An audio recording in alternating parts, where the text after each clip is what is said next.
안녕하세요. 순천대학교 강사 나선혜입니다. 이번 시간에는 지난 시간에 이어서 글쓰기의 형태와 방법에 대해서 더 알아보도록 하겠습니다. 지난 영상에서 여러분들은 묘사와 서사에 대한 설명을 들으셨는데요. 이번 영상에서는 바로 설명이란 무엇인지 알아보도록 하겠습니다. 자, 설명. 어떤 대상을 글을 읽는 사람들에게 이해시키기 위한 글쓰기 방식을 의미합니다. 자, 이때 설명의 대상이 되는 것은 읽는 사람들의 관심을 가진 것이거나 그들의 삶에 직접적 또는 간접적으로 관련을 맺고 있는 것이어야 합니다. 자, 그렇지 못할 경우에 그 글의 내용은 독자의 관심을 끌기 어렵고 또 따라서 의미 없는 글이 되기 십상입니다.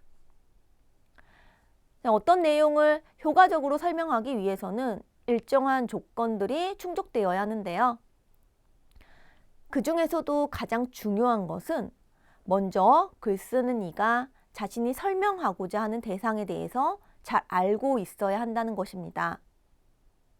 다시 말해서 설명하려고 하는 그 대상의 본질과 성격, 그리고 그 대상을 구성하고 있는 여러 가지 요소들 사이의 관계 등에 대해서 깊이 있게 이해하지 못하고서는 요령 있는 설명을 하기 어렵기 때문입니다. 또 설명에서는 될 수 있으면 글 쓰는 사람의 주관적인 생각을 배제하고 객관적인 태도를 유지하도록 힘써야 합니다. 물론 설명 과정에 글 쓰는 사람의 주관이 개입되는 것은 완전히 막을 방법은 없습니다. 하지만 설명이란 그 양식 자체가 읽는 사람들의 이해를 돕기 위한 것이기 때문에 가능한 한 객관적이고 공정한 입장을 유지하는 것이 좋습니다.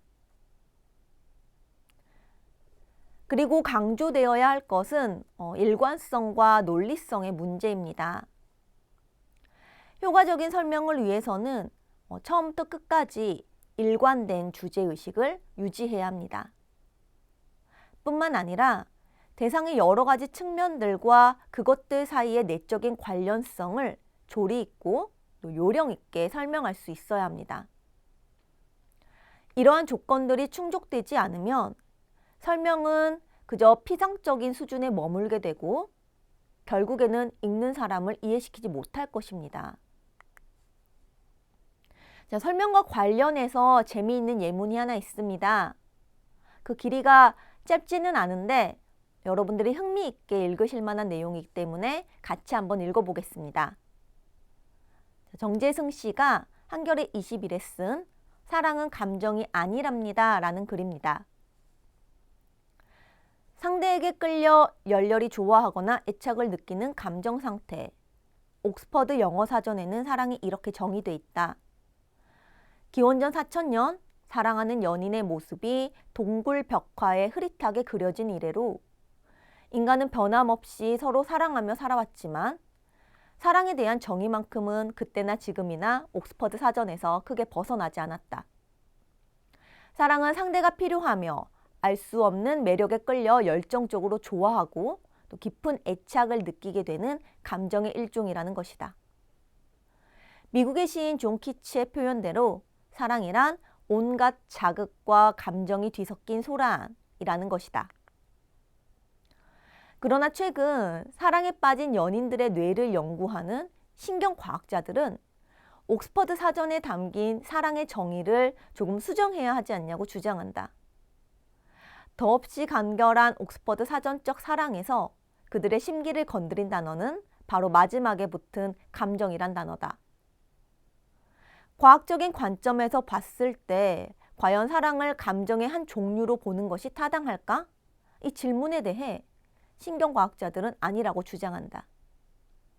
신경과학자들은 우리가 흔히 사용하는 사랑이란 감정은 이라는 일상적인 표현에 의문을 제기한다. 그러면서 사랑이 만약 감정이라면 그것을 얼굴 표정으로 나타내보라고 주문한다. 우리는 기쁘고 슬프고 분노하고 즐거운 감정은 얼마든지 얼굴 표정을 통해 표현할 수 있으며 남의 표정을 통해 상대의 그런 감정 상태를 읽어낼 수 있다. 설령 미국 사람을 한 번도 본 적이 없는 어린아이라 하더라도 찡그리는 미국인의 얼굴 표정을 통해 그가 화가 났다거나 또 슬프다는 감정을 읽어낼 수 있다. 이렇듯 인간은 자신의 원초적인 감정을 얼굴 표정이나 몸동작으로 나타내고 그것을 읽어낼 수 있는 능력을 갖고 있지만 공교롭게도 사랑에 대응되는 표정은 존재하지 않는다. 아무도 사랑에 빠진 표정을 명확히 지을 수는 없다. 우리가 내 친구나 동생에게 연인이 생기면 그 사실을 다양한 행동들을 통해 알아차릴 수는 있지만 사랑이라는 상태는 확실히 기쁨이나 슬픔과 같은 감정 상태와는 확연히 구별된다는 데 동의할 것이다. 사랑은 반드시 행동을 동반한다는 점에서도 여느 감정과 구별된다. 우리는 슬프거나 기쁜 감정 상태가 표현되지 않고 그저 마음 상태로만 오래 간직된다고 해서 감정 자체를 부정하지 않지만 사랑은 다르다. 사랑이라는 상태는 사랑하는 상대에게 모든 것을 집중시키며 그와 함께하고 그를 얻기 위해 할 수 있는 모든 행동을 수행하며 일련의 행동에는 뚜렷한 목적이 존재한다. 그런 점에서 사랑은 감정이라기보다 욕구나 동기에 더 가깝다. 결정적으로 사랑하는 사람의 뇌 활동 사진을 찍어보면 사랑은 우리 뇌 안에서 감정을 관장하는 그 영역인 편도체 이런 것들에 의해서 처리되지 않고 욕구나 동기를 관장하는 영역에서 처리된다. 사랑하는 사람들이 동정, 황홀경, 갈망, 두려움, 의심, 질투, 당혹, 집중 등 온갖 격전적인 반응을 동반하는 것도 같은 이유에서다. 그래서 호머는 자신의 서사시 일리아드에서 이렇게 노래하지 않았던가? 저항할 수 없는 사랑의 뜨거움, 갈망의 돌진, 연인의 속삭임이여 가장 성스러운 사람까지 미쳐버리게 만드는 그 마력이요. 사랑을 연구하는 신경과학자들은 다른 심리 상태와 마찬가지로 사랑이라는 욕망도 뇌에 있는 특정한 화학 물질과 신경회로로 인해 생겨나는 보편적인 마음 상태라고 믿는다. 사랑하는 연인들을 기능성 자기 공명 영상기라는 뇌의 영상장치 안에 집어넣고 그들의 뇌를 찍을 생각을 했던 최초의 연구자는 헬렌 피셔라는 미국 러커스 유저지 주립대학 인류학과 연구교수였다. 그는 사랑에 빠진 수십 명의 커플에게 자신이 사랑에 빠진 연인의 사진을 보여주면서 뇌가 어떻게 반응하는지, 어디로 피가 몰리고 에너지가 활발히 소모되는지 관찰했다. 놀랍게도 사랑에 빠진 연인들은 히로뽕 중독 환자들이 히로뽕을 복용했을 때 활성화되는 보상중추라는 영역에서 활발한 반응을 보였다. 도파민이라는 신경 전달 물질이 마구 분비되는 것도 관찰됐다. 사랑이란 고귀한 마음 상태도 생물학적인 뇌 활동 없이는 불가능하다는 것을 처음으로 관찰한 것이다. 보통 뇌 속의 도파민 수치가 올라가면 사람들은 극단적인 집중력을 보이기도 하고 결코 흔들리지 않는 동기부여와 목적 지향적인 행동을 수행한다. 또 무엇보다도 마약이나 도박에 중독된 사람처럼 조금씩 흥분하기 시작하며 황홀경에 빠지기도 한다.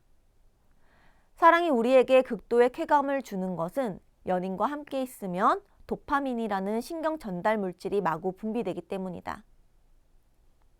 도파민과 함께 노르에피네프린이라는 신경 전달 물질의 분비도 늘어나는데 이 화학 물질이 체내에서 늘어나면 사람은 혈기왕성해진 신체, 신경 과민, 불면, 식욕 상실, 떨림, 두근거리는 가슴, 가빠지는 호흡, 고민과 두려움 등을 경험하게 된다.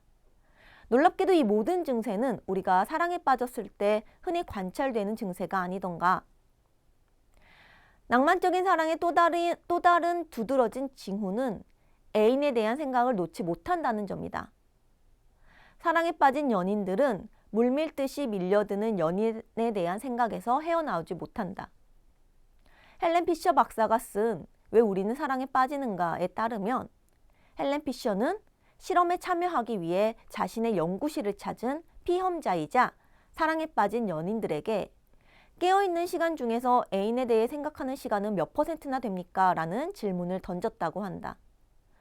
그 결과 많은 사람들이 90% 이상이라고 대답했으며 어떤 사람들은 한시도 생각을 놓을 수 없다고 부끄러운 표정으로 대답했다고 서술하고 있다. 그래서 스페인의 철학자 오르테가 이 가세트는 사랑이라는 현상을 정상적인 사람에게 일어나는 비정상적인 주목 상태라고 표현하는 것이다. 사랑에 사로잡힌 연인들의 행동은 강박관념에 빠져 정신장애 증상을 보이는 환자들과 크게 다르지 않다.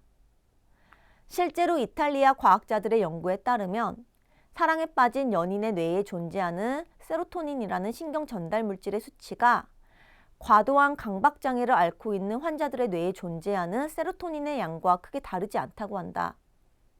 세로토닌이 적게 분비되면 우리는 강박관념에 사로잡히게 되는데 사랑에 빠진 연인의 몸에서도 이런 증상이 벌어진다는 것이다.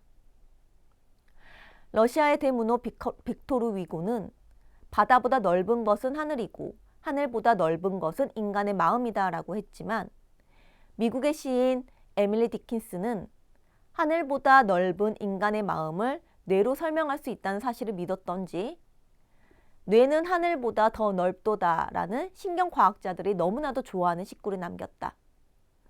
인간이 느끼고 생각하고 말하고 기억하고 의식하는 모든 행동들은 생물학적인 뇌를 통해 설명될 수 있으며 낭만적 사랑 또한 1.3kg에 지나지 않는 이 단백질 덩어리로부터 벗어날 수 없다는 얘기다.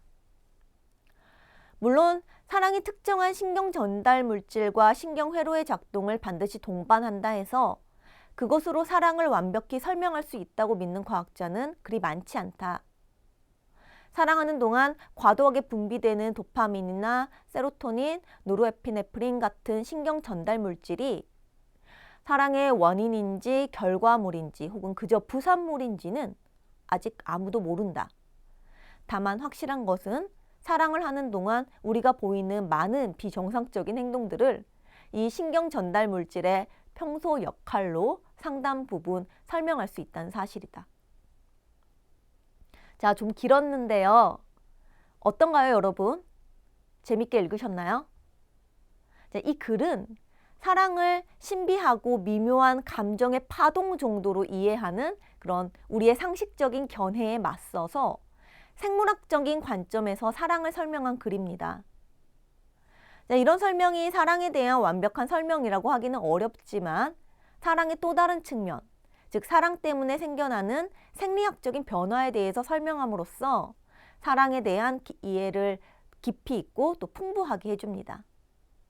자, 이렇게 설명은 항상 특정한 관점에 입각해서 이루어지지만 보편타당하고 또 검증 가능한 지식을 바탕으로 할 때에야만 설득력이 있다고 하겠습니다.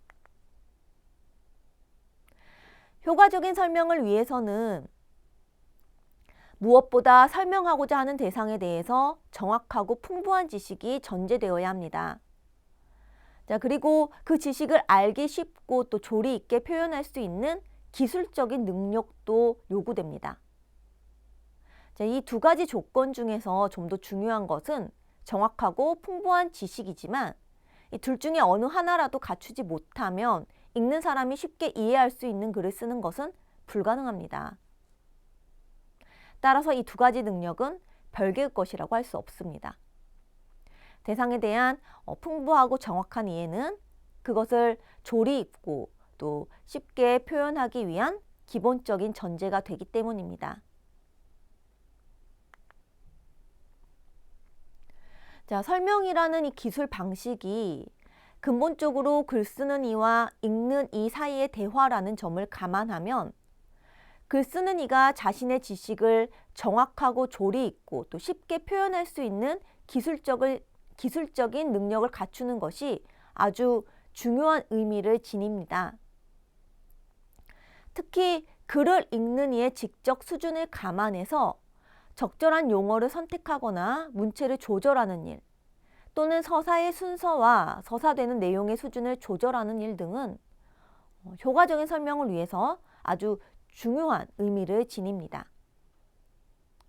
그러나 설명을 위한 글쓰기가 이루어지는 이 개별적인 상황을 모두 살펴보면서 그것에 알맞은 절차나 방법을 제시하기 어렵고, 또 그렇기 때문에 여기에서는 그것들을 살펴보기보다는 그 설명과 관련된 몇 가지 기본적인 절차와 방법을 살펴보도록 하겠습니다. 자, 그것은 바로 정의와 상술, 비교와 대조, 분석과 분류, 인용 등입니다. 이런 방법들을 적절히 활용함으로써 여러분들은 설명이라는 그 목표에 쉽게 도달할 수 있을 것입니다. 자, 먼저 정의에 대해서 살펴보죠. 자, 어떤 대상이나 개념의 범위를 한정하거나 그 본질을 규정하는 지적인 작용을 정의라고 합니다. 정의의 표현은 대부분 A는 B이다, 이런 형식을 취하게 됩니다. 예를 들어 문학은 언어를 매개로 하는 예술의 일종이다 라는 문장을 들 수 있겠는데요. 이때 A, 이 문학은 피정의항이 되고 B, 언어를 매개로 하는 예술의 일종은 정의항이라고 할 수 있습니다. 자, 그리고 이 정의항은 종차와 유개념으로 구성이 됩니다. 여기서 종차란 피정의항과 같은 유에 속하는 다른 종들과의 차이를 말합니다. 이 예를 들어서 설명하면 문학을 포함해서 음악이나 미술이나 건축이나 영화 등은 모두 예술이라는 유개념에 포함되는 예술종이라고 할 수 있겠습니다. 그 가운데에서 이 문학이라는 예술종은 언어를 매개로 한다는 점에서 음악이나 미술 같은 다른 것들과 구별되는 것입니다. 따라서 이 언어를 매개로 하는 이 부분이 바로 종차가 되는 것입니다. 그리고 바로 이 종차에 의해서 문학은 다른 예술종과 구별되면서도 또 예술의 일부로 존재함이 밝혀지게 되는 것입니다. 이처럼 정의는 피정의항을 그것의 유개념에 비추어 일정하게 제한함으로써 성립이 됩니다. 이때 피정의항과 정의항 사이에는 어떤 논리적인 모순도 존재해서는 안 됩니다. 또 정의항이 피정의항보다 더 포괄적이거나 추상적인 것이어서는 곤란하겠죠. 왜 그런가요? 바로 설명하고자 하는 대상을 명확히 한정하는 대신 오히려 모호하게 만들기 때문입니다. 따라서 정의항은 항상 피정의항에 비해서 구체성을 띄어야 하고 명확하게 한정되어야 합니다. 또 정의를 위해서 사용하는 개념들은 항상 정확하고 명료한 것이어야 합니다.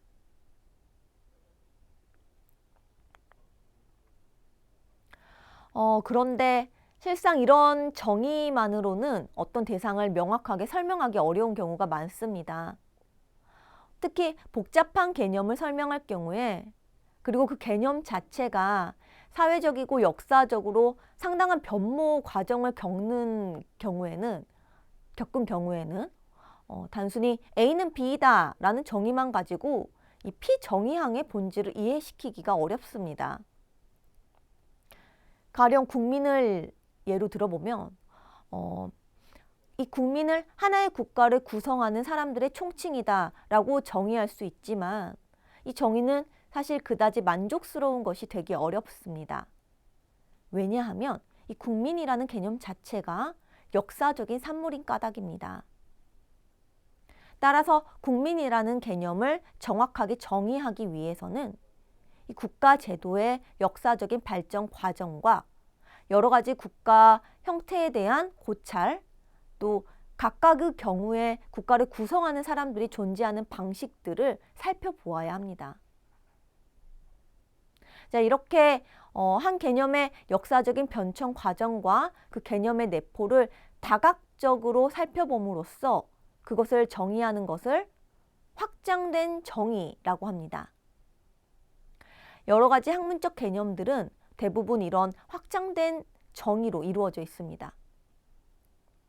여기서는 이 피정의항을 정의하기 위해 사용되는 여러 가지 개념들 사이에 나타나는 그런 인과관계, 그리고 이 상하관계, 이런 것들이 명확해야 합니다. 여기 제시된 예문은 이 확장된 정의를 보여주는 글로서 박현채 씨의 그 민족경제론이라는 책에서 발췌했는데요. 민중이라는 개념을 어떻게 정의하고 있는지 여러분들이 영상을 잠시 멈추고 읽어보시면 좋겠습니다.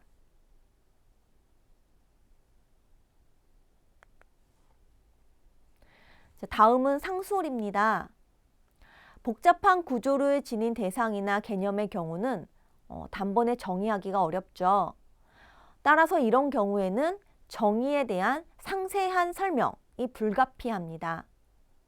이렇게 정의의 내용을 상세하게 풀어내는 과정을 상술이라고 합니다. 예를 들어 어떤 개념이나 대상을 간단한 정의만으로 도저히 이해시키기 어려울 경우에, 즉 대상의 구조가 복잡하고 각각의 구성 성분들 사이의 관계가 얽혀 있는 경우, 이런 경우는 정의만으로는 부족하고 좀 더 상세한 설명이 필요해지는데 이것을 상술이라고 하는 것입니다. 따라서 상술은 대부분 어떤 대상이나 개념을 정의하기 위해서 사용된 정의항의 내용을 조금 더 쉽고 또 구체적으로 풀어서 설명하는 것이라고 할 수 있습니다.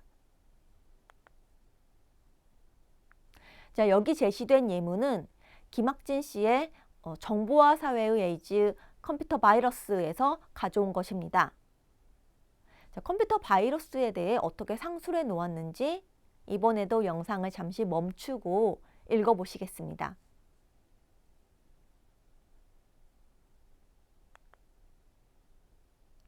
자, 두 번째는 예시입니다. 구체적인 예를 들어서 읽는 이의 이해를 돕는 서사 방법을 예시라고 합니다. 이때 글을 쓰는 사람이 제시하는 예는 그 앞에서 기술된 내용의 타당성과 진실성을 뒷받침해 줄 수 있어야 하고, 또 읽는 이가 복잡한 논리적인 사고 과정을 거치지 않고서도 이해할 수 있도록 아주 명확하고 구체적인 것이어야 됩니다. 적절한 예는 읽는 사람의 이해를 도와줄 뿐만 아니라 글 쓰는 사람이 미처 다 기술하지 못했던 부분까지도 암시해주는 그런 효과를 발휘할 수 있습니다. 하지만 너무 잦은 예시는 글에 대한 읽는 사람의 신뢰감을 해칠 수도 있다는 점에 유의해야 할 것입니다. 즉, 논리로서 풀어가야 할 내용을 글 쓰는 이가 감당하지 못해서 마치 예시로서 논리를 대신한다는 그런 인상을 줄 수도 있다는 겁니다. 자, 이 예문은 박성래 씨의 과학의 토착화 운동과 민족과학에서 발췌한 것입니다. 자, 이 부분에서는 우리 과학의 식민지성에 대해 피타고라스 정리, 브라운 운동, 오매 법칙 이런 용어를 예로 들어서 설명하고 있습니다. 자, 잠시 영상을 정지하고 읽어보고 넘어가는 게 좋겠습니다.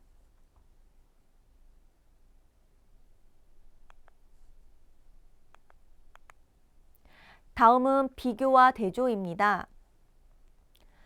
이 비교와 대조를 사실 명확하게 구분하는 것은 매우 어렵습니다. 일반적으로 어떤 대상을 그것과 유사한 다른 것에 견주어서 그 차이점과 유사성을 설명하는 방법을 비교라고 하고요. 이것과는 반대로 상반되는 것을 함께 제시함으로써 그 차이를 좀 더 분명하게 드러내는 방법을 대조라고 합니다. 두 방법 모두 어떤 대상들 사이의 유사성이나 공통성 또는 그 차이점을 밝혀내는데 도움을 줍니다.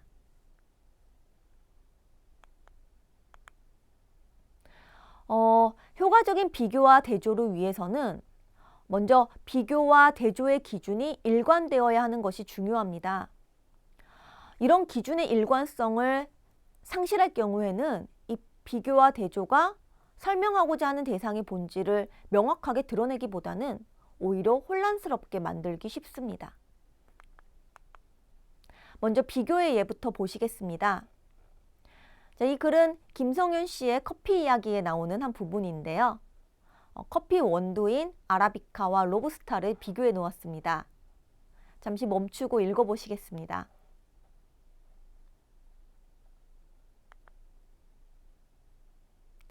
자, 다음은 대조가 나타난 예문입니다.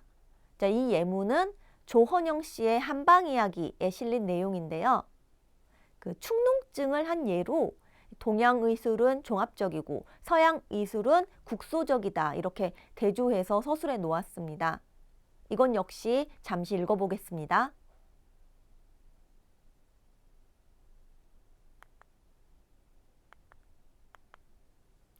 자, 네 번째가 바로 분석과 분류입니다.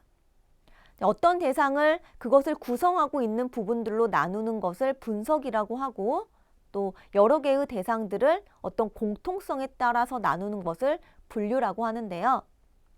자, 분석의 경우는 이 대상의 본질과 그것을 이루고 있는 구성 요소들 사이에 내적인 관련성을 깊이 있게 이해하는 데 도움을 줍니다. 그리고 분류의 경우에는 이 복잡하고 다양한 대상을 정리하고 또 질서화하는 데 도움을 줍니다.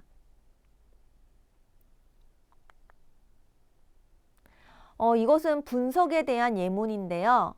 자, 이 예문은 유명기 씨의 우리 안의 파시즘이라는 책에 있는 그 한국의 제3국인 외국인 노동자 챕터에서 가지고 왔습니다. 여기에서는 우리가 가지고 있는 인종차별적인 생각에 대해서 서술해 놓았는데요. 잠시 멈추고 읽어보시면 좋겠습니다.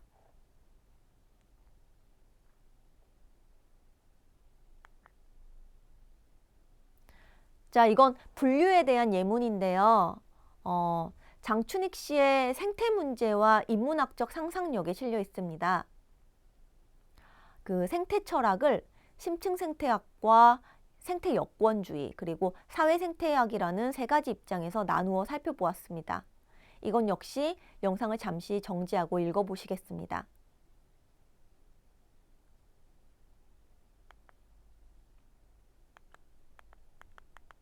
마지막으로 인용입니다. 자, 글의 내용에 대해서 신뢰도를 높이기 위해 혹은 읽는 사람의 관심을 끌기 위해서 우리는 흔히 다른 사람의 글, 즉 권위자로 널리 알려진 인물의 글 또는 그들의 말, 이런 저서, 이런 것들을 끌어와서 사용하기도 하는데요. 이게 바로 인용입니다. 인용은 어떤 문제에 대한 의견을 주장하거나 논증하는 글에서 많이 사용되는데, 글 쓰는 사람의 그 주장을 뒷받침하기 위해서 이용되기도 하고, 또 글 쓰는 사람의 대립되는 의견을 지닌 그 사람들의 주장을 논박하기 위해서 이용되기도 합니다.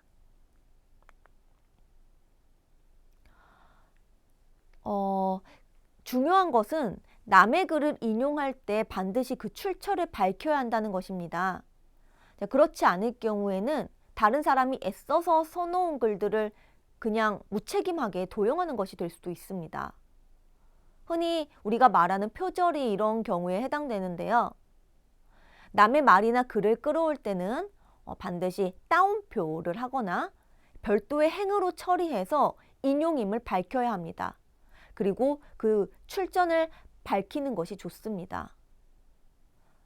우리가 학술 논문을 쓰는 경우에는 이러한 기준이 보다 더 엄격해집니다. 이렇게 출처를 밝히는 것은 우리가 첫 번째 강의에서 잠깐 이야기했던 그 글쓰기의 윤리와도 연관이 있는데요. 여러분이 이런 글쓰기의 윤리, 즉 레포트나 논문을 작성할 때의 윤리적인 부분을 조금 더 자세히 알고 싶다면 교육부와 한국연구재단에서 제공하는 학습윤리 가이드를 참고하시면 되겠습니다. 오늘 이 시간에는 글쓰기의 형태와 방법 중에서 설명에 대해서 알아보았습니다. 다음 시간에는 논증을 마지막으로 정리하겠습니다. 감사합니다.